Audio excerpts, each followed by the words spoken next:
Welcome to Behind the Design from Yaletown to Andmar. This new podcast is going to follow the journey of the new development, Andmar, inspired by Vancouver's Yaletown's history. Andmar blends sustainability, innovation, and luxury. We have so many conversations about how a development like Andmar gets built, what is lease land, and what is it going to be like to live in this thriving community. So let's get started. Welcome back to Behind the Design from Yaletown to Andmar. I'm Jennifer Lee, and we have Tracey Klaver back on. She is the VP of Operations for Andmar. She keeps the whole development team and Mark in line. And we have David Cheung on as well. He's partner in the architecture firm Gustafson & Wiley, and he is also one of the project managers for Andmar. So we're going to pick his brain today about the aesthetic of Andmar, how it came to be, and really, what does an architect do? A lot of people don't know. They just think they build beautiful buildings, but there's so much more to that. How does a development like Andmar come alive? We've got it all covered in this next episode.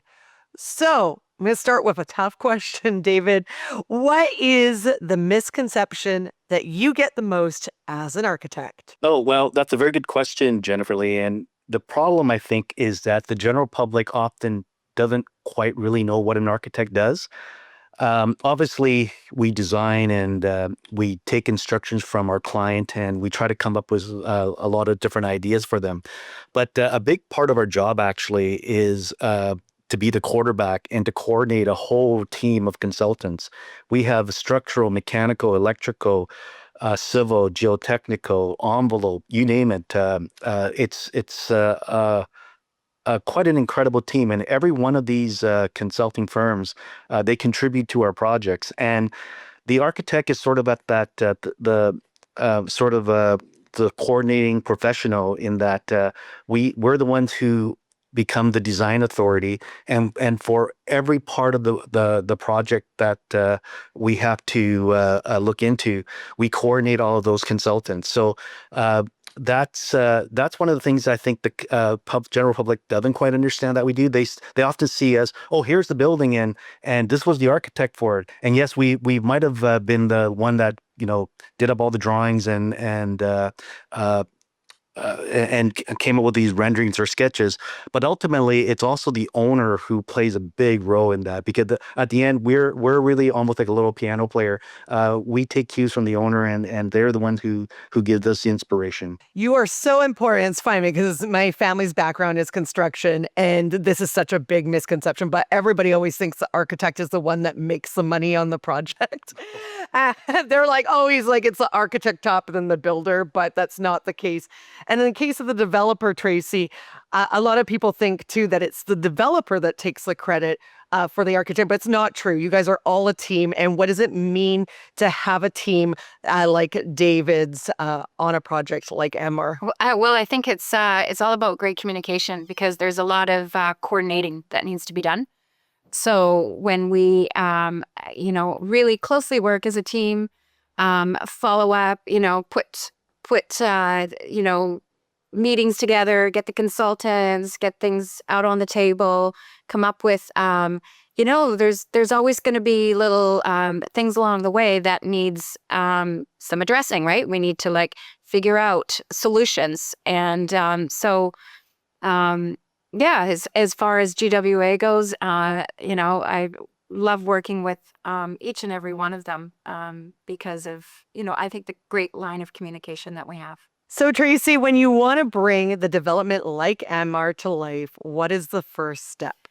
Well, the first step, Jennifer, is to create that vision. And that comes, from the owner. Mark Perry, one of the co-owners of Andmar, did a lot of traveling. A lot of research. He really put his heart and soul into this. Andmar is very much a legacy project for our development company. And so, he traveled to Barcelona and went to an expo on sustainability, building, small cities and that kind of a thing, everything in walkability, distance. Having that mixed use was very important. We have a beautiful piece of property in prime location in Sardis in Chilliwack. So, that started with that vision of of creating that city center, putting the pieces together of, what that overall look is going to be, and then bringing it to the architects to make it come to life. And then, David, how do you take their vision and bring it to life afterwards? Well, it's really about understanding your client and getting to know them very, very well. So I had the honor of meeting Mark actually when I was just completing the Chilliwack City Hall edition, and I met him actually at the Earls out in Chilliwack there by Highway 1. And the first time I met him, I was just so impressed by uh, the world views that Mark had, but in particular, he was really into planning, and he referred often to a gentleman by the name of Jeff Speck, who happens to be quite a well-renowned planner in the U.S., the United States.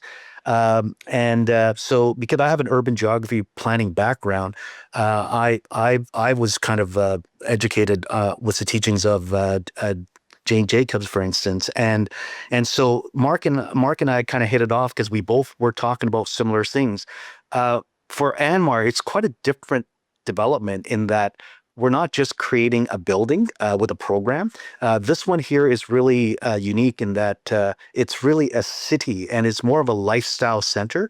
So after getting to know Mark really, really well, it was exciting to see how we can contribute. Now, unfortunately, the master plan wasn't developed by Gustafson Wiley. It was designed by a firm called Station One Architects. Mark had reached out to them initially, but as we started to look at this project, he decided that he would phase it out and to let other architects participate in it. And we were fortunate enough to have won the second phase of the project. And ultimately, we were able to convince the development team that we would be the right choice for the entire project. So we're able to actually help Andrew, Mark, and Tracey realize, 11 buildings on this particular property. Yeah, and how many buildings are eventually going to happen in Andmar? Well, like I said, there's about 11 that's going to be habitable with a residential on top. But the 12th building is actually intended to be a community center. We've had multiple plans on that particular project, and when that building finally becomes reality, I think it will really set this particular development apart. When you're building in phases like that, what do you have to be mindful as an architect? Because things change. Obviously, cost changes because time goes by and different materials start to cost more money. Do the plans ever change of what things look like? Or is it pretty set in stone from the very beginning of like, this is how many buildings we're going to have, this is the aesthetic, this is what they're going to look like, and this is where they're going to be exactly placed? Well, and that's where the master plan certainly helps us. A project of this size, however, it does need to be phased because ultimately you could have multiple contractors work on a project. In this case, however, Tribrink is the general contractor for the site, and they've like us, I've been fortunate in that they're able to carry on with most of the development. So we work actually quite closely with Tribrink when it comes to fading and that type of thing. But what I would probably say that's what's unique about Andmar, which is almost quite different from any other jurisdiction that we might be working in, is that because this is First Nations land under the Chiacton, they don't necessarily have a building permit process. They have a development permit, and that's really their way of regulating what's allowed to be built and not be built. So when it comes to the actual occupancy of the buildings, that type of thing, it is actually all on the architects. So we have to sort of exercise our standard duty of care to ensure that each of the buildings are in fact developed to how what's expected of any architect in doing so. And that's probably also what makes it this project that unique, because if it was in any other location, you would not be able to develop this thing as quickly as we are right now. Yeah, I see a lot of people don't realize that there's a lot more steps to architecture than you think. And something that a lot of people love talking about, of course, is the different influences and the sexy part, which of course is the design.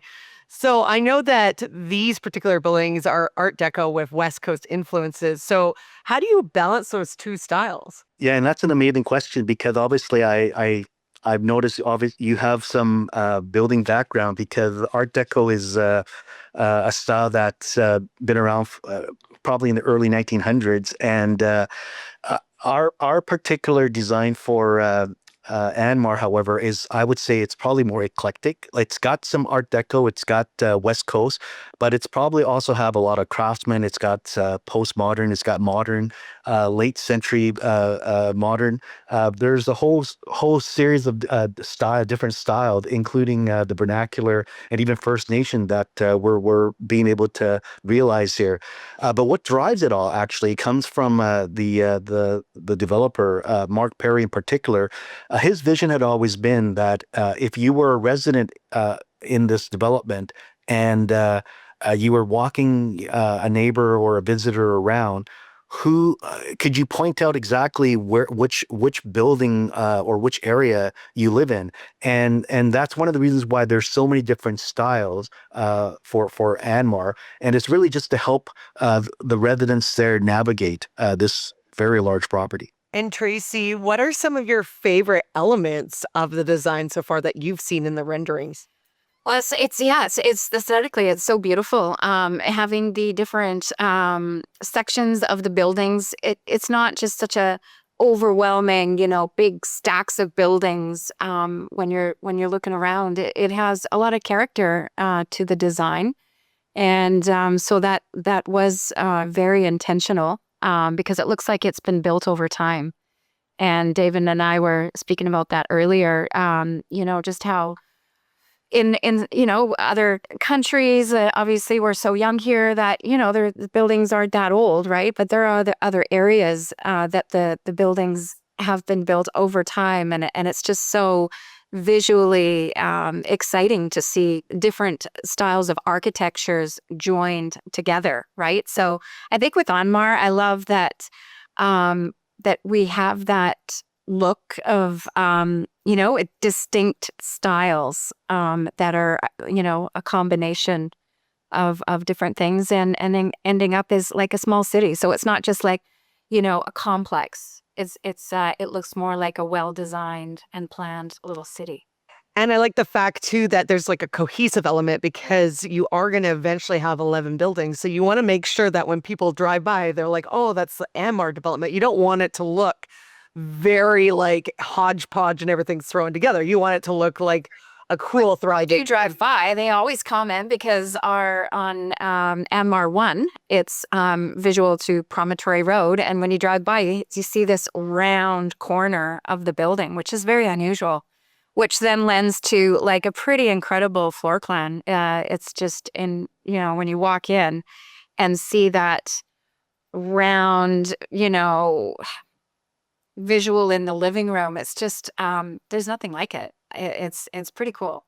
Let's talk about the floor plans for a second, because I've had someone that has bought a condo on here before, Greg's son, and he was really excited about the floor plans. And so I wanted to talk to you about like, how do you guys decide on the floor plans, and like if you're having a 1-bedroom or a 2-bedroom, and how are you kind of getting into the mindset of people like are going to live there, like where the kitchen is and the living room? I'm always intrigued by that because, I would try to draw my own room on a piece of paper, but I don't think it would be very practical.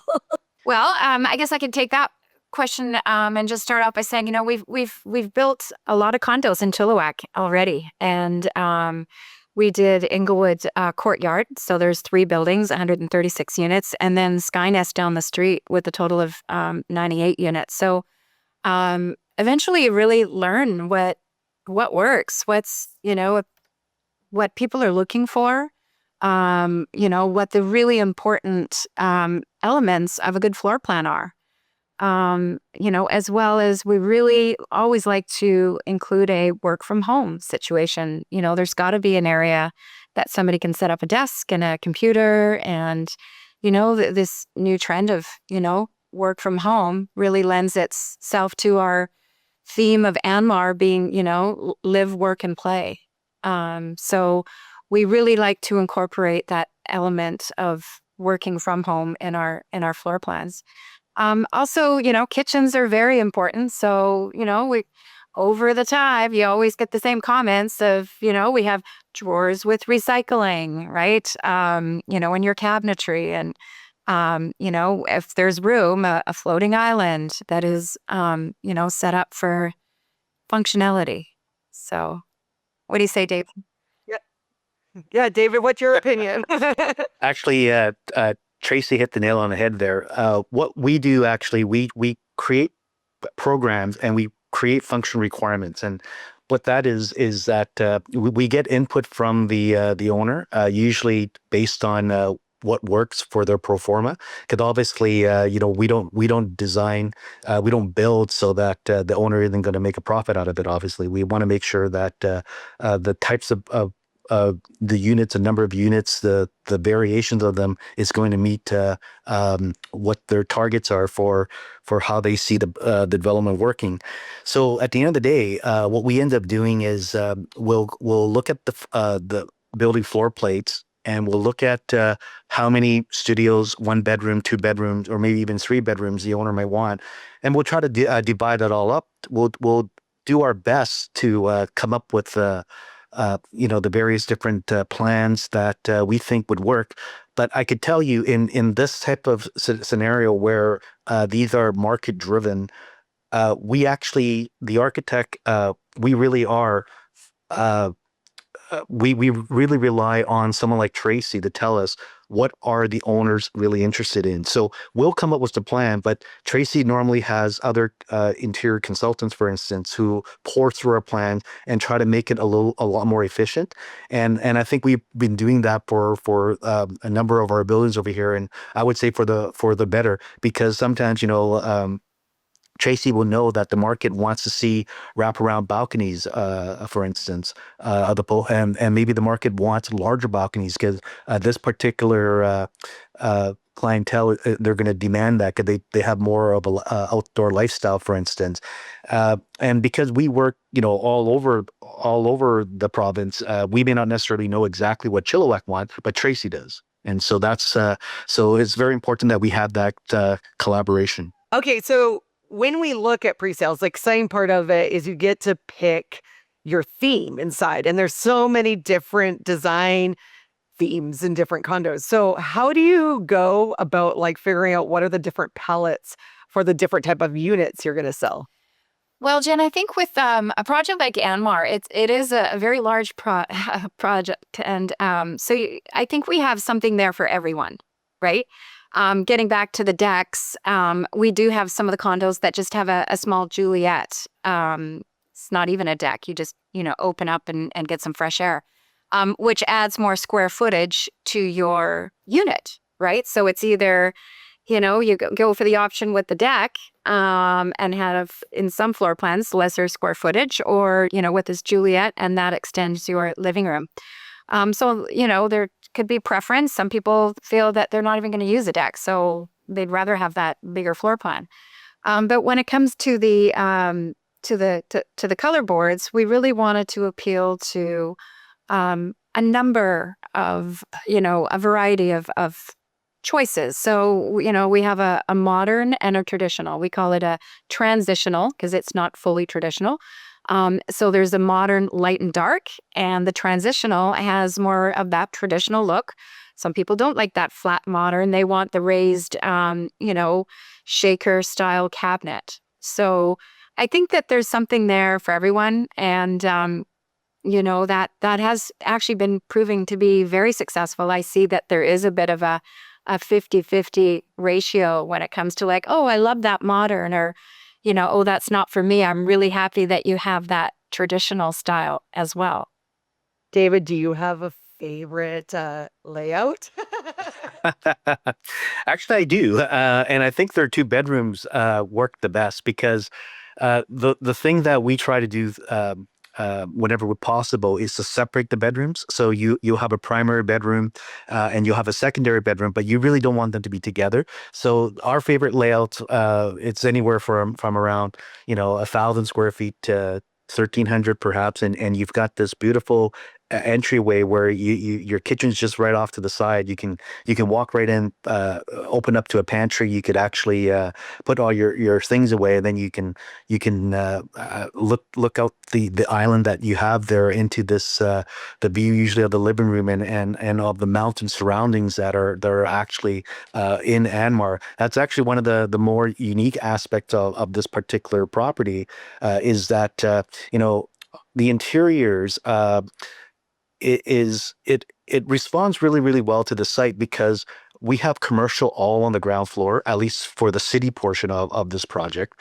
And when you're on the second floor, you're elevated. And because this particular part of Chilliwack is very unique. It's in a bit of a valley, but you are literally surrounded by mountains all around. And it doesn't matter which unit you have, you are going to see that, and it changes throughout the season. And even though we've got these beautiful marketing packages and stuff like that, that connection between the interior and the exterior, I think you're really going to realize that at Andmar, especially if you're the second level, you're going to see that. But most of these are all 6 stories, and the people on the 5th and the 6th floor, they're really going to have that real connection. It's going to make you feel like you're living within the mountains. I love that. That's so that you're sold to me right there, because you wake up, have your coffee on your balcony or even a Juliet balcony, just have a little bit of fresh air, window crack through that little breeze. See, I'm already picturing it. For all the commercial retail, you guys got a lot of commercial space there. What type of businesses are you trying to attract? And David, how does that work when you're trying to uh, devise like a plan for the development, like coming up with like all the aesthetics and stuff? Like, how do you figure out where everything's going to fit for the commercial space? Well, again, it starts with the program and the functional requirements. We'll normally sort of iron that out, let the owner know, this is what we can provide. But like when I first started our conversations, we're not, the architect isn't just a single individual. We're working with a lot of other consultants. From the leasing side, there are a lot of brokers that are involved. And um, Andrew, Mark, and Tracey, they're working with the leasing brokers right now that will go to the market, and they'll dictate, they'll write up leasing agreements on potential tenants that might fit in here. But I think because this particular development is really it's for the most part, it is family oriented. We're going to have a major, in addition to the grocery store, a major childcare component. Is actually going to be on Andmar 5. It's taken up 2 floors. It'll have a capacity of at least about 150 children with a rooftop play area. That particular commercial aspect might attract, like a pet store, maybe like children's clothing, could attract a dentist or a doctor, a walk clinic perhaps. But at the same time, we're also looking to see if we can get banks, if we can get quick service restaurants, if we can get a brew pub, if we can get a more higher end restaurant.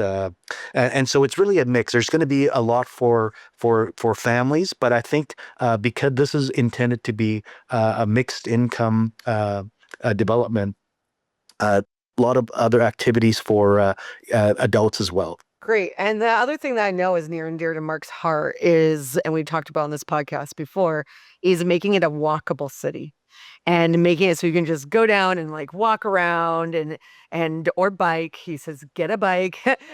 How do you fit that as the architect to like make sure that it feels got that walkable, easy vibe that you can like bike around? Well, that's what's so unique about this project and about this developer in particular. Most developers actually don't like to talk about that, don't like to talk about open spaces, and if they could build on there instead, they rather. And this is what really struck me about Mark. He was really into it. He when I mentioned about Jeff Speck and Jane Jacobs, he's really into urban planning and what makes a good development. And if it's not walkable, and I truly believe why this is one of the reasons why he ended up creating a city per se, because at this moment in time, if you are living in other areas of Chilliwack, the outskirts, to go from point A to point B, you are driving. Andmar, though, has one of the largest and one of the few underground parking in most of the developments in Chilliwack. And so the biggest draw for this particular development is to underground all the parking. We do certainly have some surface parking, and as one of the criterias for the grocery store there, they wanted more surface parking there, and that ultimately was provided to them. But when you look at our site plan, you'll notice that there's actually quite limited in terms of parking that you could park next to the building per se. Most of the parking is actually going to be underground, and that opens us up for a lot of pedestrian connections, not just within Andmar, but you're going to be able to have connections to the elementary school that's right next to us, and to the high school and park that's also next to us. So again, quite amazing development to say the least. Yeah, and I like that. I never thought about putting all the cars underground, because I know that that's one thing Mark stressed on this too. We're not trying to take your car away, but it's trying to give us more options of people being able to walk, or like even for the people living at Andmar, he wanted them to be able to just pop down, grab the milk, grab the groceries, not have to get in the car and drive away. So I think what you guys are doing is pretty impressive. So one more question for each of you. What is something that you would tell somebody who's thinking about moving to Andmar? Well, good question. That's it's a very vibrant, exciting place to be. If I'm going to invest in a condo, I want to be in Andmar. It's the talk of the town, and it will stand to be. Ultimately, we've got 10 acres. This is the major city center of Sardis. So definitely, if you're in the market for a condo, this is the place to be. And I would say that this is really a lifestyle center. You are moving here because you recognize the sophistication. You recognize the independence that you'll be able to get out of this project. It's going to be worry free. You don't have to worry about driving from one point to the other. You're going to be safe at home, and you can just walk downstairs to go somewhere. So it's a very informed site. We've got a wonderful development team who really understands the Chilliwack market, and I think that's really what sets this particular development apart. And working on this project, David, as one of the lead architects, what is your favorite part of the design so far? Oh, there are so many, because this really is like 11 different projects. You Um, can only pick one design yeah, element. yeah. Well, probably the community hub. If there's also a hotel that's potentially that could go in here as well. But the community hub, I would say that's really what's going to tie the whole project together. Uh, if you've interviewed Mark already, he might have mentioned something about he really sees sort of these artist studios, a cafe or a brew pub. But what's neat about this particular community hub is that it fronts a fairly large open area, and that open area is going to be available for musicians and artists to do live performances and that type of thing. So, our vision is, there's going to be string lights that's put across there. You're going to be able to have family outings and be able to have a cup of coffee, or if you want to drink or something like that, you can go there. It's also going to be a place where you might be able to have some remote work done, a little bit of office and fitness center. I think that particular building is really going to tie this whole development together. And so I would say that it doesn't matter where you live, whether you live on the smaller side condos, which is what they're calling the city, or you live in more of the adult-oriented communities, which is the buildings to the south, because those are all, for the most part, all residential. There's no commercial underneath there. That community hub is really going to pull everything together, and it's also going to be the most unique in terms of the design. That's so exciting. I can picture it already. And Tracey, do you have a favorite part so far of Andmar? Yeah, I do actually, and it will be that community area. We're going to have that area that is pedestrian only, no cars.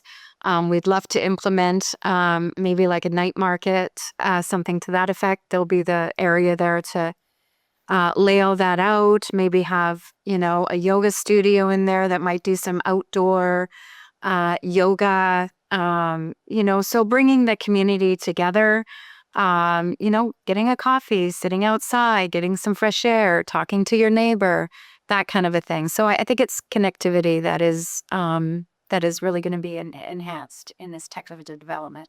And that's something that keeps coming up in this podcast. And I truly believe this in any type of development is, even if you're in a house, community is what people are craving nowadays. And we've lost that sense of community, and now we're starting to get it back. And I think Andmar is a great place to start. So thank you so much for joining us today on the podcast. I really appreciate it. Thank you so much. Thank you for having me.